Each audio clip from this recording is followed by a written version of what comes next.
Welcome to Common Crawford and the Jersey Guy podcast. Gentlemen, how are you? All right. We're doing great.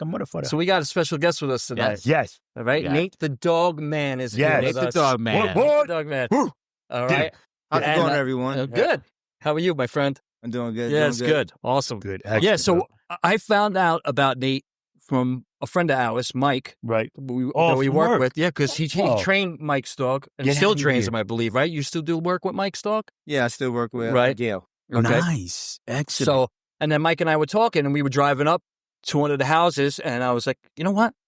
That would probably be a good podcast to have this guy on. So, and some tips for us as well, as because, well, Tom used to have a dog. Unfortunately, his dog passed away, but I have 3 miniature schnauzers that are the king of barking. So I got some work to do on that. But Yeah. welcome, sir. Yes. How are you? Thank you for being here. Thank you. Thank you. You're Yes, welcome. man. Yes. Cool beans. Yeah. Yep. So tell us. Yes, yeah, Nate. How did you get started in all of this? Well, it started when I was in high school as far as like my professional career. Right. I always had a passion and love for dogs. And I had well-behaved dogs growing up. And then so my 12th grade year, I was in the park, DPU. I grew up in Westchester. I went to Peekskill High School. Oh, okay. And I was in the park playing basketball. And I seen this guy walking by with a dog. And then with another dog. And then another dog. And I was like, What? what are you, a dog walker? Yeah. And I was like, because if you are, like, I'm looking for a job, like, can I get in? And he was like, I'm a dog trainer. And I was like, yeah, right. I was like, no way. He was like, yeah, I'm a dog trainer. So I was like, show me something. And he had his dog with him.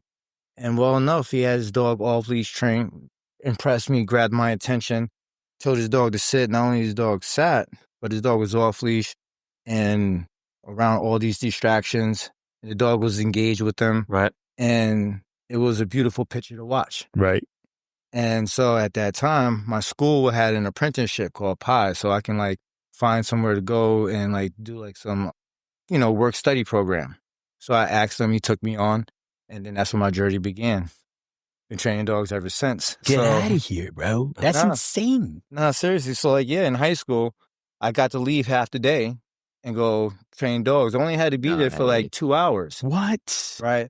So it was Nice. like 8 p.m. He's like, Nate, you got to go home. Right. You didn't want to go home. Yeah. no. You found your niche. That's what's great, man. No, it was really They cool. did like a school to careers type thing. That's Yep. Because when I went to a vocational school, so I did the same thing. I used to go for culinary, and like we used to do a school to careers type thing where I'd get to leave halfway through the day and go to like work at like a restaurant or whatever. So No, same, that's so awesome. same, so Yeah. same deal. Like you, yeah. Exactly. Same Very exact cool. thing. And the beauty about this is that he actually lived right around the corner from me. Oh, that's why you didn't want to go home, bro. He It was was like walking close. distance. Right. Right. Yeah. Nice. Like literally. Mm-hmm. And it was awesome. And it taught me so much. Mm-hmm. And when it comes to being in school and like just handling myself with other people and about my approach Mhm. and stuff like that, reading people's body language and kind of like, things like that. And it kind of like gave me an advantage, right?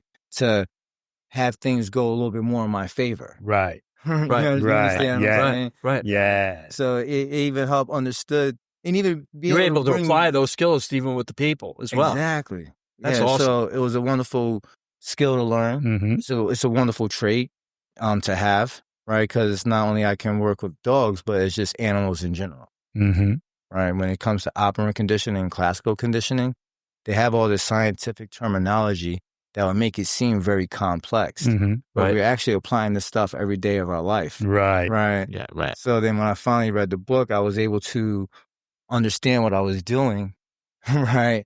And it started to make sense. So I was Right. like, oh, that's what that means. And then it just started taking off even more, Right. right? Okay. Very cool. So, yeah, no, it's really cool. So I specialize in over-aggressive, fearful, skittish, and dominant dogs, Okay. Oh. Okay. right? So it's like the hard stuff. Yeah. Yeah. Definitely, bro. Which is, what a lot of people have, unfortunately, because I think we're usually the culprit of the reason why some of the dogs do what they do, right? Like, as far as behaviors and things like, we get a dog and we love them up and we do all these crazy things, but it's really not, we're not helping the animal by doing what we're doing in the sense of them being who they truly are as far as following their skills as far as, nature is concerned. We could teach bad habits. We could Mhm, reinforce bad habits like barking and anxiety and stuff like that. Right. But there are also things that when it comes to genetics, right? that also play the makeup of the dog also as well.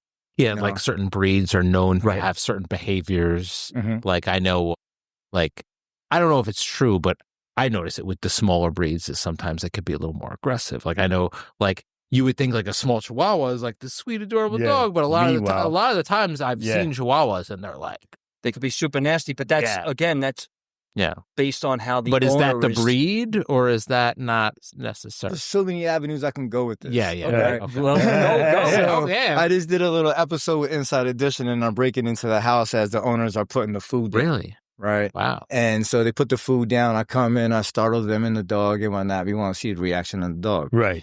Actually, this was going off on Instagram, like they was doing a bunch of videos, so they picked it up. The little dog is the one that actually came to me and confronted me, Yeah. right, and tried Okay. backing me off. But they're not really there to do that, right? The bigger dogs, the mastiff breed, like the more molossos or the muscle, Right. but they're too confident to get up to go check out what's going on. The little dogs are more yapper and start bringing all the commotion to get the big guy to go up. Gotcha. Right? Like So, a Newfoundland, right? Like Right. they're like Yeah. so slow and they're not. Yeah. They want to. They preserve a lot more of their energy because when They're it so comes big. time to fight, or protect or defend, that's where all their energy goes. Yeah. And so they're a flock guardian. So it's like, if you come and you step within that border, then they defend. If you run away and leave, they're not going to go and chase. Yeah, they'll just bark and You see what I'm saying? Right. But then how do they know the difference? Because if you came into the house and they didn't confront you to stop you from, grabbing on their owner, when and or how would they know to now be protective?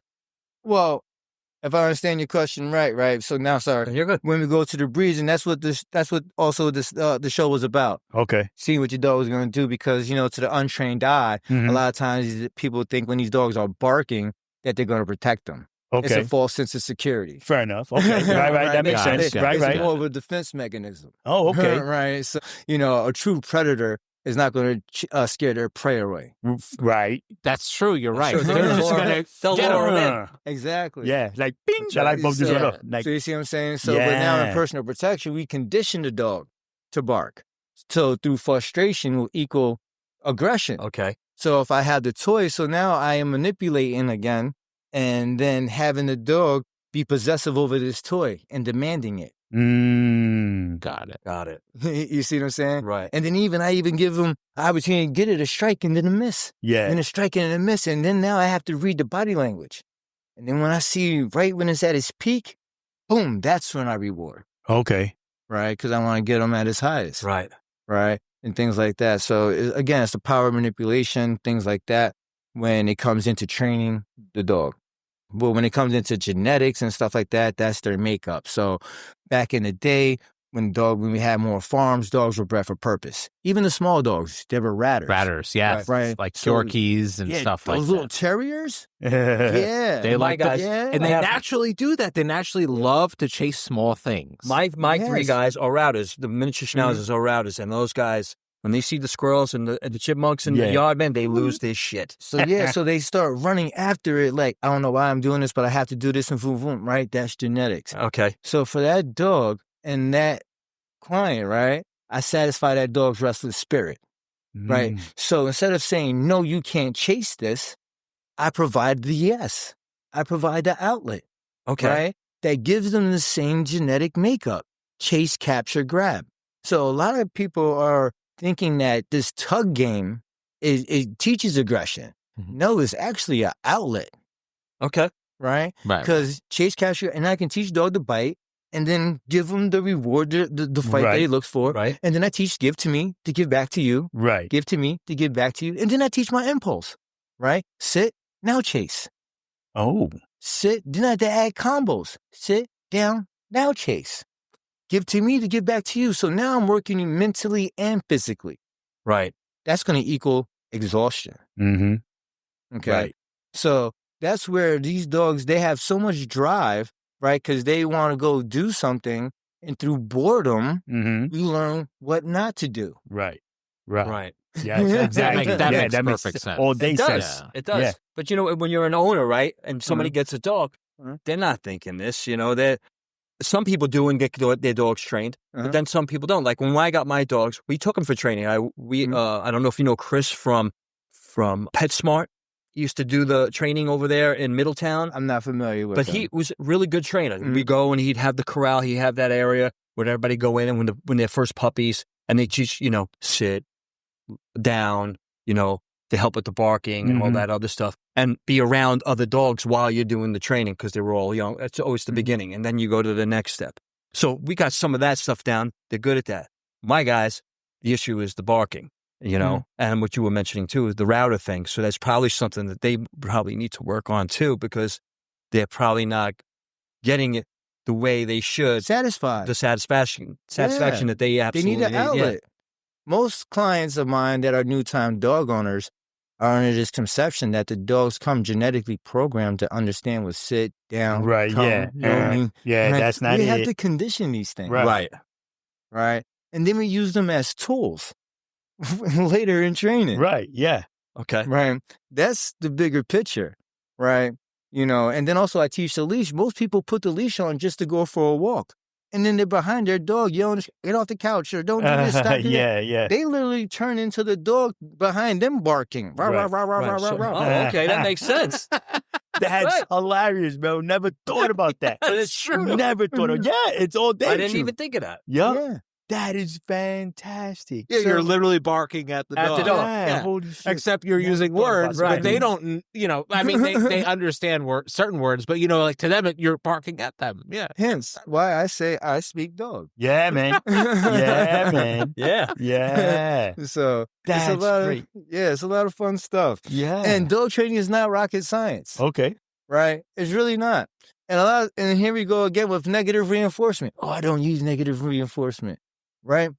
Because they associate it with punishment and correction. Right. Okay. But you it's cannot, like the humanizing. It's like, oh, we don't want to do that to a person, but like dogs are different. They understand. Like, So all my exercises, I role play with the human. Right. So I will walk you around on the leash and get you used to what I'm going to do to you, to your dog, so that you're comfortable doing it. Because again, they don't want to hurt the dog. Right. The dog already has 10 to 15 times higher The threshold for the pain. than us. Yeah. Oh, you see, people don't think about that because, Right. like, That's they why they compare it to ignore us. ourselves. Yeah, That was what you were saying earlier about the humanizing the dog. And Yeah. we're actually not helping them. We're hurting them by doing that. Yeah. Wow. So- because we compare it to ourselves. We're like, oh, well, if I, give him a tiny, pinch or something like that, he's gonna, it's gonna upset him, but like it doesn't. So now the advantage is understanding dog culture and that they gradually escalate. Right. So it's a light growl, deeper growl, a show of teeth, a snap, and a bite. Okay. That's normal. And humanizing is, oh, my dog growled at me. How dare you growl at me? I fed you, I walk you, I play with you and give you treats. Right. And then what they do, they snatch and they grab, right? And then next time they do it, then the dog either growls a little bit deeper this time and then or goes to bite them. Get you. Right. Yeah. Right? And or then next time the dog skips steps. Go straight to the bite. Right. Right. Oh, it doesn't even growl, just boom, bite. Right. That's when they start skipping steps, because now the dog is going to correct you for trying to correct him because he can anticipate what you're getting ready to do. Right. But what I would suggest is either learn how to teach the dog in the beginning to trade for either equal or higher value. Because it's not a part of their culture. Right. So now you take wolves, their cousins, right, and understand where this dominance and submission comes from, right? Because they actually hunt in a pack. Right. So they can't afford to hurt each other. But there is one who leads. And that's the only time wolves will kill each other. Well, I meant as far as the leading. The leading, yeah. One will lead, yeah. But even like now, they think that the leader's in front. They're usually in the back. He is in the back. No. Right, for Yeah. the woods. Yeah. So, He's watching the pack in front of him. yeah, he got soldiers. Yeah, right. Yeah. Huh. So that growling is actually letting you know that I'm unsure, I'm uncomfortable, back off, right? Go back and reassess your situation, right? And because now you have claimed and unclaimed possessions, Right. Got you. Right. So, these are just like simple rules, right, that I go by to be able to establish the right relationship with the dog. Got it. Right. Okay. So it's like having a food bowl on the ground that the dog's going to resource guard. Mm-hmm. And the dog sees the food bowl and he's all jacked up. And a way that I can take that same picture, and this is what I like to do, is like flip their mind. Okay. Right. And I put an empty food bowl down. They dive into it with heart and soul thinking something's in there and they pop back like, what? Nothing's there. Where is it? Yeah. Right. Yes. I'll approach the food. I'll go into my pocket and pour a little bit out. I'll stand back just far enough to where I can watch him eat. And as he gets almost done, I'll approach and I'll add more. So now I'm adding.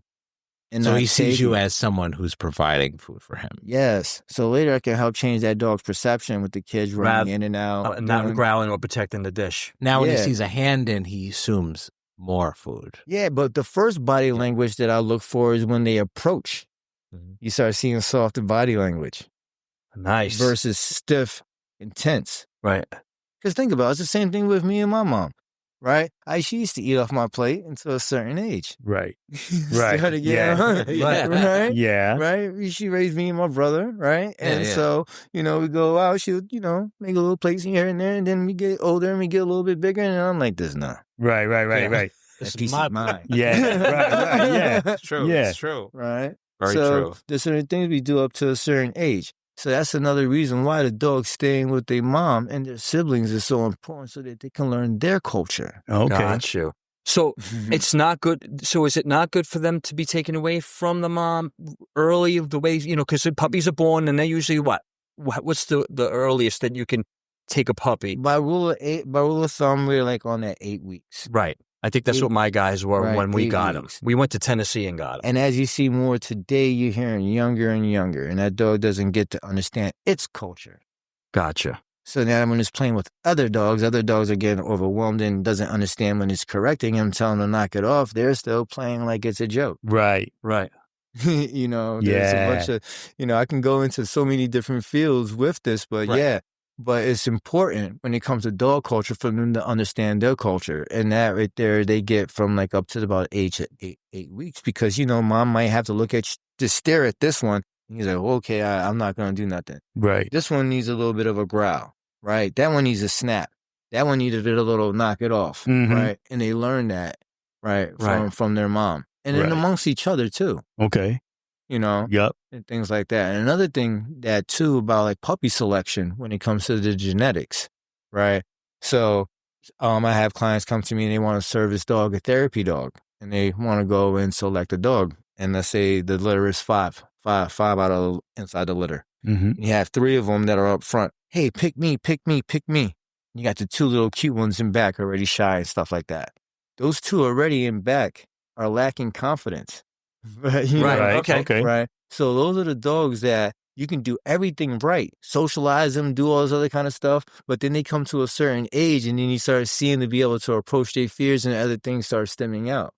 But I'm able to tell it from right there, from very young, because that puppy's supposed to be fearless, supposed to be wanting to approach and conquer and explore. Mm-hmm. Right. Okay.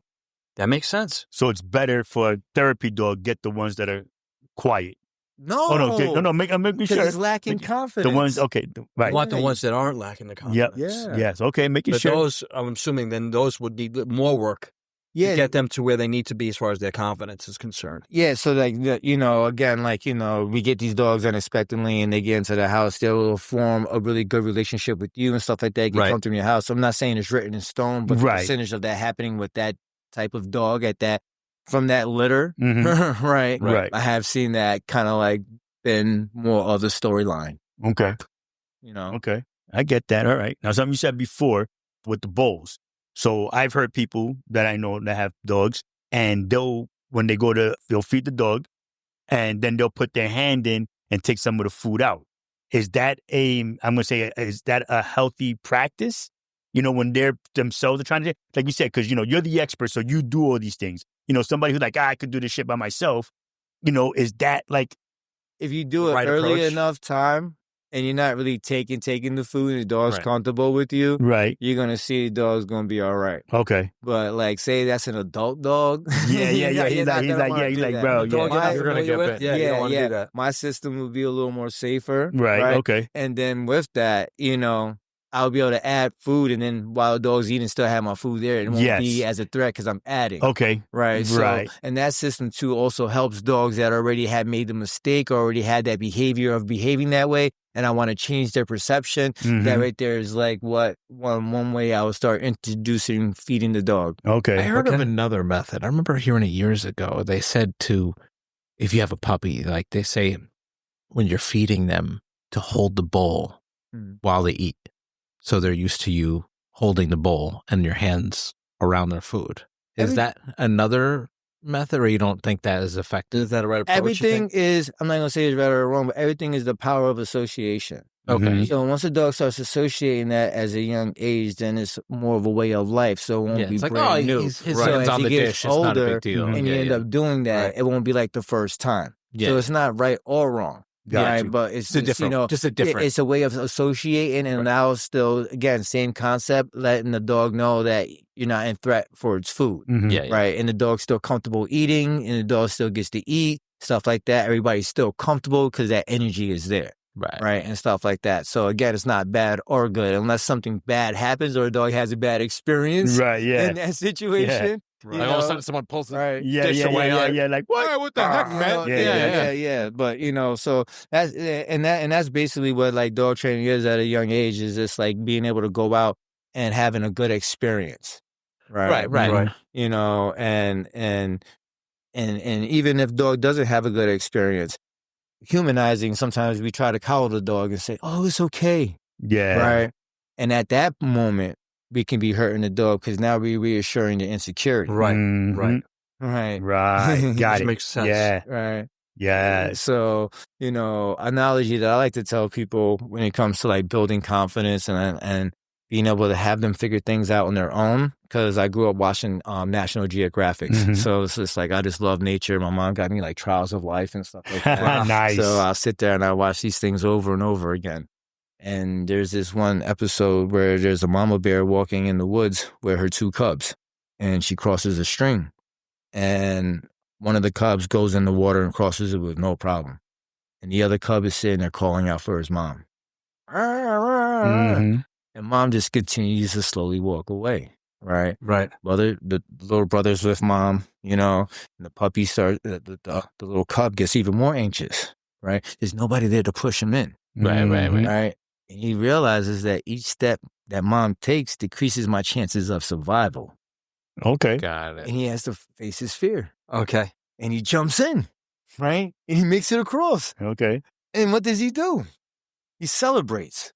He jumps on his brother's back, right? He jumps on his mom's legs. So through that stressful moment, right when he gets to the other side, he has gratification. He has celebration. He's uplifted right away. Yeah. Right? He gets to another stream, right? Might have a little bit of an issue. By his third or fourth, you'll never knew he had a problem to begin with. Right. And they all have, and with all animals and with dogs, they all have their own personality. Absolutely. Right? Their own personality. And describing what you just said, I was watching a thing on social media with ducklings. And it was a little pack of them. Mom was already in the water. She jumped down. It was like a little waterfall into like a lake or whatever it was. And she went in. She went, boom. And the other ones started to follow. Some just went automatically. And they were the last one you could see. Didn't want to go. Didn't go. And everybody's watching. You can hear everybody, because they're on the sideline, and then all of a sudden, the thing just jumps in the water and goes, and everybody's like, But great. She was down there, and all his siblings were down there waiting. They didn't go nowhere. They were in the water already, but he had to go. It's not like she can go back up there and get him. Right. But it was so cool to see how nature works, it's either do or die. If I don't go, I'm going to be stuck here, kind of. So it's awesome. Right, it is. Yeah. And I just had it happen with my son going down the slide. Right, going down the slide. I had to put him on my lap, right? Then I'm trying to sit him in front of me, right? So he has that security. So now I'm trying to stand on the other side of him and I'm trying to hold his hand, right? So in the middle of going down, I'm breaking away. He's like, no. Yeah. So finally I broke away and he went down on his own. And when he got off, he was excited. Yeah. I'm a big boy now. Yeah. And now he wants to do it by himself. Yeah. Exactly. That is awesome, man. That is so cool. I got a question. It might be controversial. I don't know. But like, What do you think about people who have like these dogs and they got them in purses with their heads sticking out of the purses? Is that like bad? That can't be. I would think that can't be good psychologically for the dog. All right, they seem like they're comfortable, but or maybe they're just like desensitized or it's association. The dog finds the advantage of being in there. Yep. Right. So why does a dog do? It's $1 million question, right? Yeah. Dog does to gain its own advantage, to get good feelings and to escape bad feelings. Right. And so the dog's conditioned to be in there from a young age are kind of like, this is our routine. This is our way of life. Yeah. Right.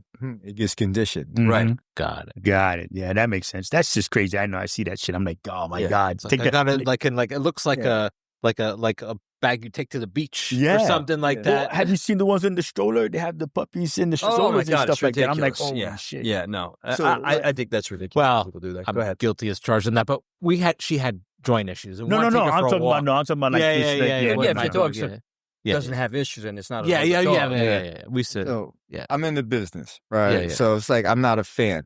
So if I have clients that have that, that's not going to really bother me or anything like that. Okay. The dog can walk. Right. So if I go into a house and you have like wee pads and stuff like that, the dog can go outside. Right. Exactly. Because all you're doing is getting the dog used to going inside. Mm-hmm. And then now you're going to tell the dog that now I want you to go outside. Right. Things like that. Right. So with that, if you have these small dogs and like we have service dogs now, and that dog's able to indicate to me that, hey, my blood sugar is going up. Mm-hmm. Hey, you got to take your insulin because your diabetes is, going on. Then I'm like, all right, cool. Yeah, put that thing in a purse. Yeah, exactly. Right, let's go rock out. Right. I see what you're saying. So to me, that would be like a better picture. But just to be in Walmart with your dog and kind of like stuff like that. Yeah. Just because you want to look good and you got this little thing in your little studded purse or something like that, Yeah. You were saying something earlier about the dish. I remember when Jeter, we were having an issue with him. He was being aggressive with his food. Right. And Chris, when he was teaching us, he was like, so what I want you to do, he said, put his dish down and I want you to put his leash and, have him on the leash in the house. All right. As soon as you walk him over to the dish and he starts to growl, bring him back. And then when he starts to go, when he gets to the point when he realizes that growling is not where he's not going to get the dish. Right. Once he didn't do that and I was able to walk him over the dish without him growling and I could stand there with him without him growling that I was there, then he could have he can have the food and everything. It was more of like a training thing. Because if you walk near him, he would growl. Mm-hmm. With my other two don't do that. So now I can walk around, I could bang into him. I could, and I purposely do it sometimes just so that I want to make sure he's still good with that. So I'll just kind of rub into him and just not hurt him or anything, just to kind of nudge him or whatever. And he's just eating, no problem. He doesn't growl. He doesn't he doesn't get aggressive about it anyway. And that was the way Chris approached it with us, the way to do it. And with him, he noticed when we brought him over to him, now he had us, he's like, just let him go. He said, we had him in the harness. He's like, let him go. He's very high energy, where he's very aware of everything. Because this dog, he needs training. He wants the training, is what he was saying to me. He was like, because he wants you to tell him, sit down, calm, because it was good for him because he was so active. And he was like, there's nothing wrong with him. You just need to be applying more of these things with him so he will respond better. Is that something that... Absolutely. Yeah. The dogs are looking for outlets. The dogs are not couch potatoes, right? The dogs want something to do. And so once they have that outlet, whether it's chase, capture, grab, a little throwing the ball or something, then you add some combos of just equations, right? Sit equals me throwing the ball. Then the dog's going to be way more likely to start sitting more for you to throw the ball. Right. Yep. And then anticipation is the first sign of learning, right? So the dog is going to be anticipating and then offering, hoping to get its reward because it's to its advantage, especially when he made this connection, right? So that's what I say, like the pair dogs like Bluetooth, right? So just like how you mentioned getting another way, it's a different equation. There's more than one way to get to the equation 8. Most common people use 4 plus 4. Right. But there's 6 plus 2, 7 plus 1, and 5 plus 3. Right. So there's times that when a dog comes, the dog's unsure. It comes to my farm and it's like looking, it's all overwhelmed. I'm offering the treats. He's like, no, I don't want the treats right now. right? Oh my God, if that was my only thing that I had to rely on, then what? Is my session over? Mm-hmm. Right? Yep. No, right? Right. I can keep going, right? Because I know that once the dog starts getting comfortable, it's more than likely to start eating. Mm-hmm. Or if not, I'd have mom jump in or dad. Okay. Right? And then start having to put, and then the dog starts having fun. Then the dog gets comfortable. And then I already have seen transitions. Mm-hmm. And that's what this is like all about, knowing how to read dog and finding out something that the dog values. Okay. Right? And then being able to use that to my advantage. Right? And then use it as a reward. So one of the first things I teach a dog is negative reinforcement. Right? And with that, just like if I was standing behind you in line, if I tapped on your shoulder, what are you going to do? I'm going to turn around. Right? And I said, hey, how's it going? I want you to have a good day. Here's $1 million. How would you feel? Excited. Pretty happy. Happy as fuck. See what I'm saying? Yeah. I teach you to love that tap. Right. Right? Okay. And then if you're distracted and you get hit a little bit harder, you're going to turn around still with passion. Right. Gotcha. You see what I'm saying? Right. Okay. So I built that tap to come get money. Tap to come get money. And then later I use your name and then the tap. Then you get money. Then that's classical conditioning. Got it. Ah. Got See, it. I love it, man, because it's just like I think we make it more complicated, when we try to do it ourselves, you know what I mean? Mm-hmm. And it's really not that hard. And that's why you should go to the professional like you, so because we're also getting trained as well. Right. Oh, that's the thing, though. I train you guys. Right, I can right. do it. I know Yeah. how to do it. Yeah. Right. And I make it look really easy. Yep. And I Right. make the connection with the dog. And the dog's like, oh, he's really smart. Just like, no, we have this connection because my timing is consistent. and I have the motivation. Right. Yeah. Right. So now I got to pair you up with that. Right. Right. And stuff. But then you guys turn around and see the behavior a couple of times and thinking the dog is great. And then you start bluffing and then not paying. And the dog says, Right. oh, he's not paying. Yeah. Right. And then he's not paying. Yeah, I'm not working no more. Yeah. Right, because there's still other levels that we have to complete. Right. Right, with the dog to fully understand the full exercise. Most people tell the dog to sit, and then when the dog sit, he gets the treat. The dog get up. It's the end of the exercise. Mm-hmm. Like Right. no, I teach a release command, so it's a built-in stay. Right. Mhm. So then later I do little booby traps. I might go. Right, the dog gets. I'll teach him to ignore that, and then wait Okay. for the free. Got it. You see what I'm saying? Yeah. So I start leveling up. So when I'm in public, I tell my dog to sit. Somebody say, oh, your dog's such a good boy. My dog would still get happy, but still be sitting there. Right. He won't move. Because I condition him to ignore that Mhm. Right. and wait for the free. There Got you it. go. Now, how long did it take you to recondition the human to be able to do that with their puppies or their dogs? Yeah, every human and every dog, they're on their own levels, man. Really? I get people that come in and they're pretty coordinated and stuff like that, and they can rock out. Mm-hmm. Right. And then I get other people that, take a little more time, need a little more practice. Okay. Right. So, everybody, it's the same thing with the dog. Mm-hmm. I get dogs that will come in, be comfortable in the environment, go right after the tug, stuff like that, drive right into it. And it's worth the correction. Okay. The dog. Right. And what does that mean? That means that if now there's a truck outside and I said there's $1 billion in there, if you can get it, you can have it. Mm-hmm. Are you in? Hell yeah. Yeah. Right. So now I got your attention. If I put lava on the ground, are you going to run over it? Nah, run over it. For $1 billion? For $1 billion? For $1 billion. Well, I can get a prosthetic then, yeah. You see what I'm saying?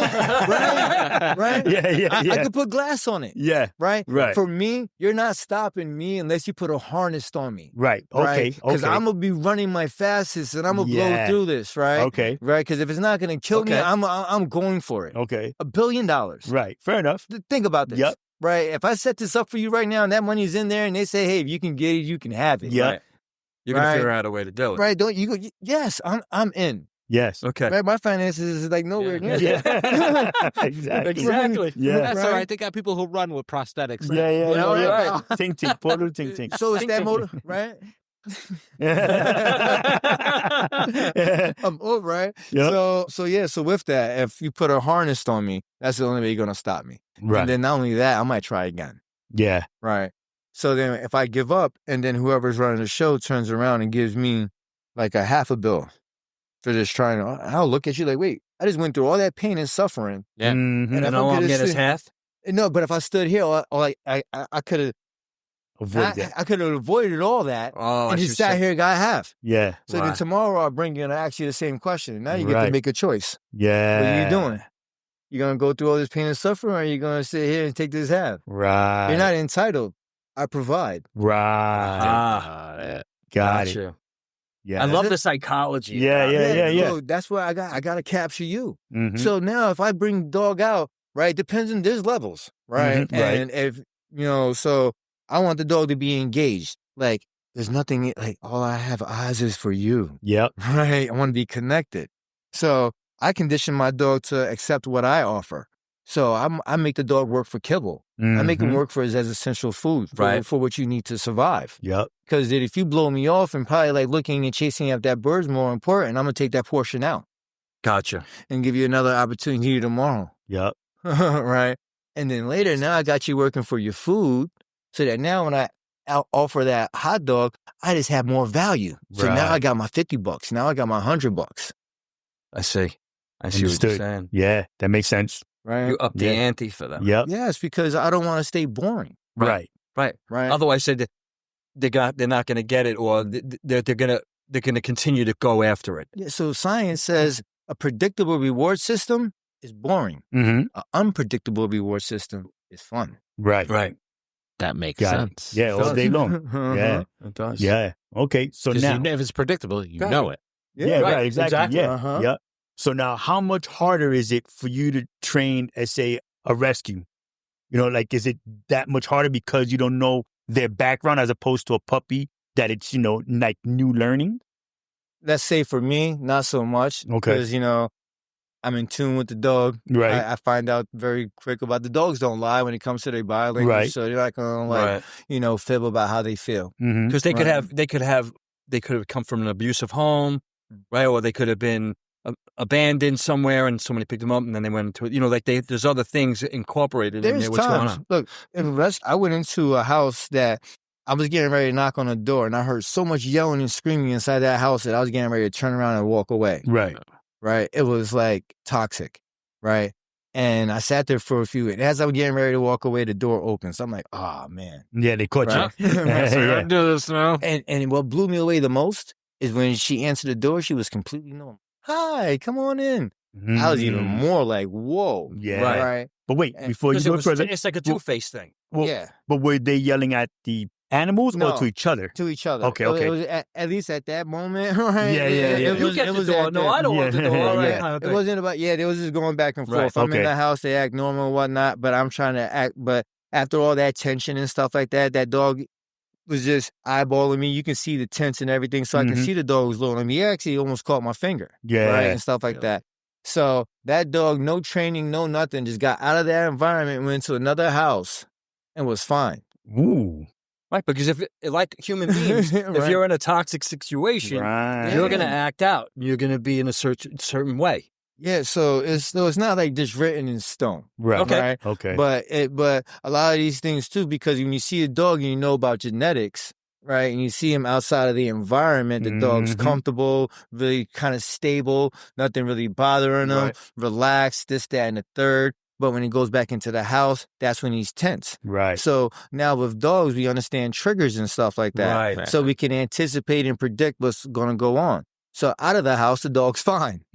Inside the house, that's where the dog's fine. That's where his taxes. So take the dog out of that environment. It's an easy put fix. him in a place right. So sometimes, and then you can work on him. And that could be the same thing with barking too, or even with being inside the crate. So sometimes it's changing, putting the crate from one room into another room because inside the other room, the dog hasn't been in there yet. So now it's like a different environment. So now you might not be comfortable enough to bark. Give me enough time to be able to take him in and out while he is quiet so I can start up the whole process again. Okay. So that small change can be my thing that I need to make that window, big right? To make that difference. Gotcha. So once you have these little things in your back pocket, you already know how to play with things and you can manipulate things a little bit more to learn more about the dog or be able to help speed things up or try. It's just fun stuff, right? Yeah, I'm loving this. It's nerdy stuff. Yeah, all day, dude. You're looking at major nerds right now. We're all you are. But I literally call myself that, the dog nerd. So, so that's why I like the hard stuff because the easy stuff's too easy. Right. Easy, I like to be challenged. Yes. Right. Right. So, a lot of times when No, go ahead. So a lot of times when dogs are in the house and people are looking for their dogs to be more comfortable out the house, why does the dog have to be comfortable out the house? Because he gets everything that he needs in the house. Yes. He's getting fed. He's getting love. He's on the couch. He gets played with whenever now. So stop giving everything in the house. Make him go outside and get it. Yeah, man. Gotcha. So I start with the food. Yes. No, it's been proven in research that no healthy dog will starve himself to death. Right. Right? So I just take the food, I just throw it in the backyard and let him go eat it. Because if he doesn't, the birds are. Right. Someone's going to get it. You see what I'm saying? Right. Man. And then when push comes to shove, right, dog's going to eat. That's just like the same thing as that game show Survivor. Right. Right? I'll be like, I'll never eat that. I'll never Yeah. until you put me on an island. Yeah. bro. Exactly. Yeah. There's nothing else to eat. Yeah. I want to man. survive. I have the will to survive. Right? Yeah. I got kids to come back to. Yep. Oh, so, you know, family. I'm surviving. Yeah, man. Yeah. Makes sense. Yeah, because I don't like fish, so I'd be stuck on that island. So I have to eat basically, fish. Yeah. I turn the dog back into a hunter and make him go work for his exercise. So he gets back into his natural instincts and goes to what That's the best works way. for him. Yeah. That's awesome. That's Yeah. that's what where a lot Makes of sense. trainers when we say we unlock the dog. Right. Yeah. Yes. There you go. Right. That That's is great freaking stuff. awesome, bro. I mean, and it's crazy because you never think of how much sense that makes. You know what I'm saying? Like I said, I see my daughter has a dog, and you know, it took her a little bit. She's strict. You know, she's military, so she's like eat, and then the dog. Give me a puppy! Oh my god! Oh yeah! I'm like, stop kissing up on the dog. Like you got to follow through. You can't just that's it and keep it moving. You want to And- reward him when you when can, he did it. So when that you're then supposed to. she started to learn that, of course, granted, she's not where she should be, where she wants to be, but, she's getting there. And, like I said, she's been training him and stricter with the puppy. So, well, he's not even a puppy anymore. I think he's like, you know 2 what? years old. Now you can get in touch with it. Yeah, Hey, exactly. You know what's Yeah. funny? Help around, you know what I'm is- saying? is Yeah, they, for sure. They definitely train you, though, if you don't train them. Mhm. Because Although, when we had our dog, like, every time, it was, like, around, like, dinner time, she would start barking at us. Yeah. She's like, I want to Demanding. eat. I want to eat. Yeah. Yeah. See? That's insane. They have No. an internal clock. Yeah. Right. Right? And then that we call pushy dog. Yeah. Right? So something like that, the dog's predictable. So if it's at 4 o'clock, right? The dog does it.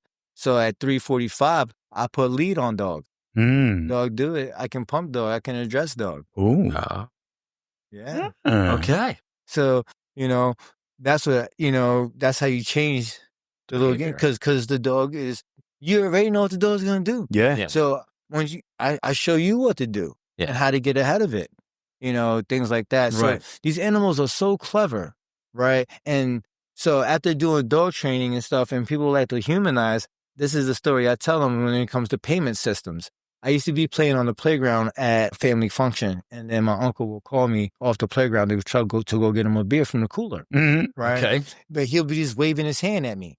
I'm like, nope, I'm Yeah. not going. Right. Right? Then he'll call me a couple of moments later, waving with one hand, with the other hand on his back pocket. Yeah. There you go. He's Right. going to give you money or something. I said, guys, I'll be right back. Right. Exactly. Because I know he's Yeah. paying. Right. So now you take the dog trainer that has the pouch in front of him. Right.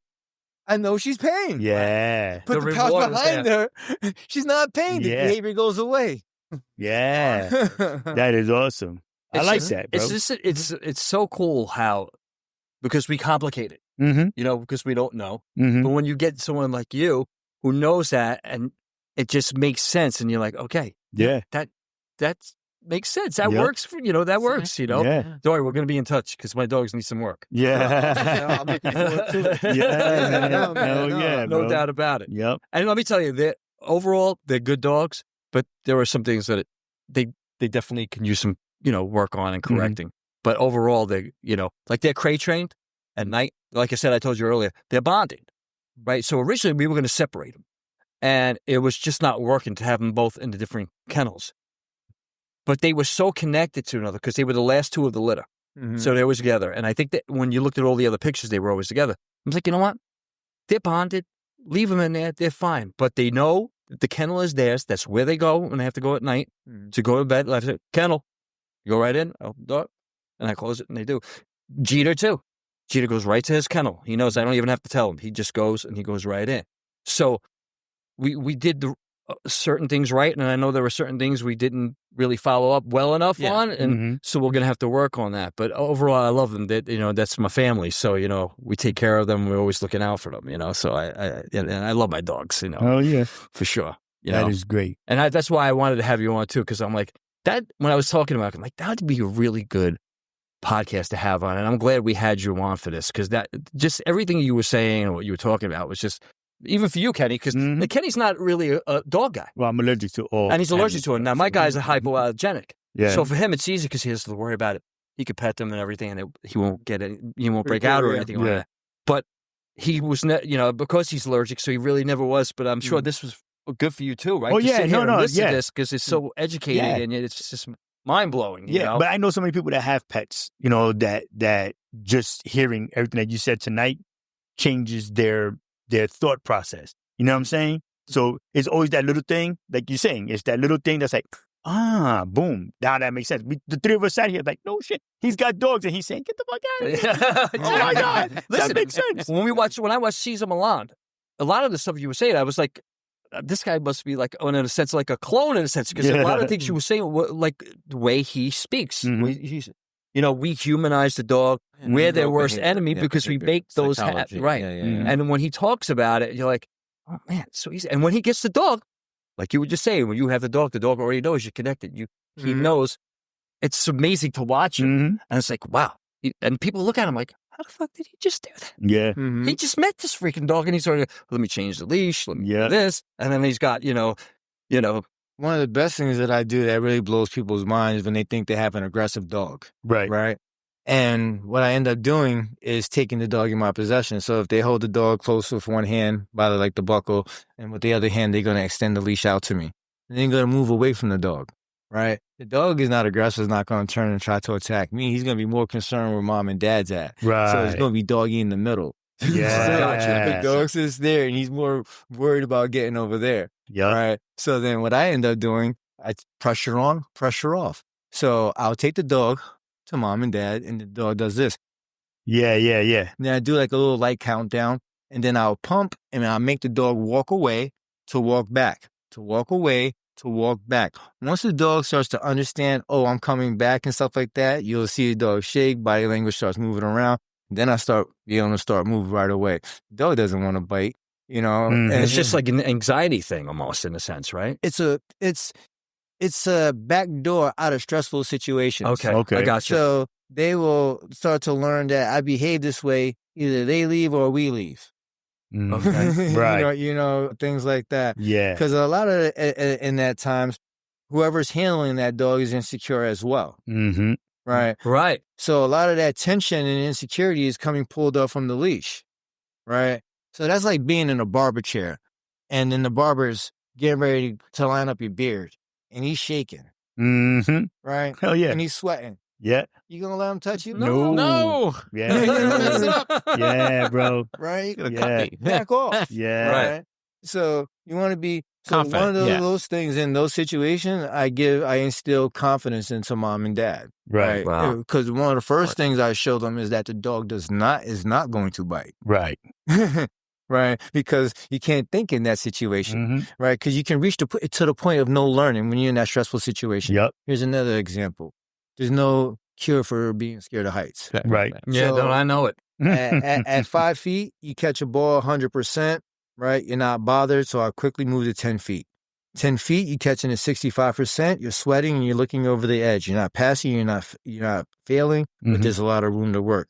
When you move to the next level, ideally, I like to try to get into the 90s, right? Because anything under 90s and stuff like that, if you move too fast, right, you get to the next level, you can be laying flat. You reach the point of no learning. Right. Gotcha. Right. So in certain situations, you're just going to max out. That makes sense. Yeah. Right. To get to that threshold when you start to desensitize the dog and start thinking like that. And at that point, you start reading the dog's body language and you can understand its threshold, pressure on, pressure off, right? And then by that time, you have a reward. And even the reward of taking the pressure off is the reward itself. So the dog is basically telling you already. Yeah, but then now the dog's going to get comfortable that I'm comfortable in the situation. And I'm going to display that through the leash and through the exercise I'm going to do. Because now if I teach a dog, so you see a lot of these training platforms, right, that the dog has to stand on that's elevated. Right. Yeah. Right. So we're holding them accountable, having to stay there. Okay. So it's like a Skinner box. Right. So you have to wait till the command to come off. Right. So after the dog learns this exercise, right, and say if it's cars that he wants to go after, I can put him on the platform, and if he breaks it to go after the car, and at that moment I can use negative reinforcement. That later would turn into a correction. Okay. Right? So that later he's not going to be worried about the cars. He's going to probably be more worried about staying on the platform to avoid it. And then now he gets feeding now. Now he gets the food. Now he gets released and go play tug. Right. Right? Because the cars are not really an issue. It's his behavior. It's his decision for running and going after them. Right. So I don't do nothing unless you do something. Right. So in a low distraction, I'll have the dog learn the advantage of all these fun things that happen on his platform. Right. And then teach him what happens if he jumps off on his own. And later in practice, he'll just get those little like reminders that you have to stay on. Yeah. Right? And then as you get better, right, I'm going to start holding you more accountable to that. Makes sense. Man, That's that makes good sense. stuff, man. Damn. Well, with that, my brother, I appreciate you being here. Thank you so That much was for coming and super hanging out fire, with us. bro. That was Yeah, great. that went fast. Yeah, that was told you great. guys. Told you it's gonna be a good one. It's going to be Told good. ya. And I was Hell telling you yeah. earlier, right? If once the conversation goes and it takes on, bro. and it just flies, man, and it's always a good time. So Yeah. that being said, my friend, bro. Appreciate you being here again. Thank you so much, man. You're Thank the you for man, having bro. me. Thank you for having me. Thank you. Thanks for coming. So with that, thank you all for watching. Love, peace, and hair grease. live long and prosper. And may the force be with you. Oh yeah.